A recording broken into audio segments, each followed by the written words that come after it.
What's the harm in me doing it my way just a little bit? The harm is the methods impact the mission. The mission could be holy, but your methods could not be.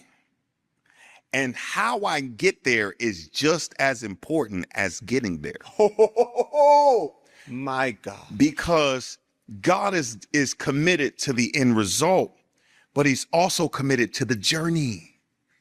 He's committed to the step. He's committed to the everyday. This is why his word is a lamp unto my feet and a light unto my path. He doesn't like the entire pathway because he's focused on every step. That's good. I never heard it like that. He's focused on what are you going to do? This is why Jesus said, don't worry about what you will eat, what you will drink, what you will wear. These are the things that the pagans focus on.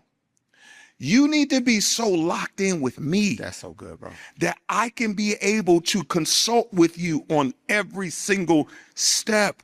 But if you are trying to manufacture it, come on, the mission now gets tainted. And this is how we have people who are doing the work of the Lord, but it's infiltrated with carnality. It's infiltrated with flesh. It's infiltrated with self. We have this I doctrine that is running rampant in the pulpit. I and me. I do this. Me. God don't play about me. And we don't do this. And God is me and I and I.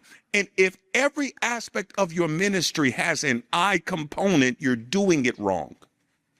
Because the entire goal of the instruction that God is giving to people is so that we can advance the kingdom's initiatives. Oh my goodness. God didn't tell Noah to build, because check the language when you go in Genesis. God is saying, I'm angry, I'm regretting that I have made man. So he tells Noah, build yourself an ark. Now, God, this is your mission. So why are you telling me to build it for me? Because how you get there is going to be directly tied to your ability to understand your part in the kingdom initiative. But the focus is not on what you are building for you. You're going to build it for you, but it's still for me. Oh, that's good. Because I need you to build it so that it preserves what's on the inside of you, so that when I get you to the place that I have for you, what I have in you is still intact. But the issue is, bro, is that we have so many people who are building arcs for themselves because they are so focused on their destination, their direction, and the kingdom is not able to thrive in the midst of the flood. That's in a proverbial flood in this day and age. There's a flood of instruction. There's a flood of doctrine. Yes. It's a flood of insights and perspective. It's a flood of people who have this elitism, Pharisaic mentality, to where they're so focused on what makes them the called and the elect and the ecclesia, and we've missed the entire aspect of the kingdom. Come on. Jesus came and said, repent, for the kingdom of heaven is here now. Oh. And we're so focused on building arcs to preserve what we want that we can't even get to the aspect of where God is taking us. We're building arcs with steering wheels because we want to control the direction. The thing that the ark didn't have was a steering wheel, because it was God's job to determine the direction of where Noah and his family was going to end up. So we got so many people who are doing the work, but we want to modify it internally. And externally, it could look good. That's crazy. But internally, all I need is just a little tweak so that I can have a little bit of control. And every time I'm placing my hand on what God told me to do, I am manipulating his instruction for my own benefit. Yo. Slow down, bro. Slow down. You got me hyping here. Slow down, though. You said when I put my hands on it, I'm manipulating God's instruction for my own benefit. First of all, you were using the term modify, and I was able to stomach that. But when you introduce manipulation, now it's getting dark. What's the difference? What's the difference between modification and manipulation? That word manipulation, I oftentimes interview people that are in the darkness and occult, and they always bring up the term manipulation as it relates to witchcraft. Manipulation is tied to control. It's also tied to rebellion. And if God is giving instructions and we want to introduce manipulation, how is it not possible that we are introducing witchcraft into the very things that God is calling us to do? But you're saying, but I don't fly on a broomstick. I've never done any spells, yet I put my hands on the assignment in ways that are manipulating. Oh my God. You said it, sometimes it don't even have to be sin. No. It does. It's not that you have to be, like you said, flying on a broomstick and you're casting spells. It's the fact that you could be carnal in your approach to what's holy.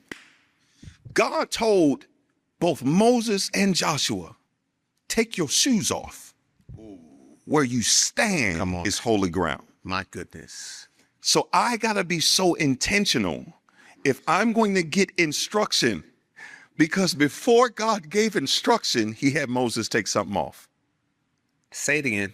Before God gave him the play, the instruction, you have to take something off here and recognize the sanctity of this moment. The ground you're standing on is holy. So I got to be so intentional about making sure that I'm not bringing something into holy ground. There it is. That's going to track in fleshly residue, because the carnal mind is enmity with God. So it don't have to be sinful.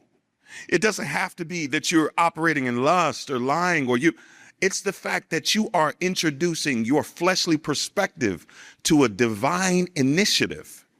And by default, you are infiltrating what was supposed to be holy with your dirty shoes. And I don't know how most people grew up, but when we grew up as kids, we played outside. Yes, sir. Right? And when we were outside, the first thing what I would come in, I would hear my mama say is, go wash your hands. Before you touch anything in this house, go wash your hands. Come on. Why? Because you've been outside touching things that you are going to track inside if you are not intentional about washing the things that you were just exposed to. And we got so many people, oh my goodness, who are in pulpits, who are on podcasts with these dirty hands, because we so consumed with being outside. We outside and we want to go do everything everyone else is doing. And we are not willing to take off what was dirty, to wash and to discard. So we keep infiltrating the thing that God has designed for deliverance. And this is why people cannot truly be discipled in what is real and authentic, because we have introduced so much carnality to the divine aspects of salvation and deliverance and healing. We're so consumed with doing it our way, and we are manipulating God's instruction. We're manipulating the mission that he's given us because we want to add our little flair to it.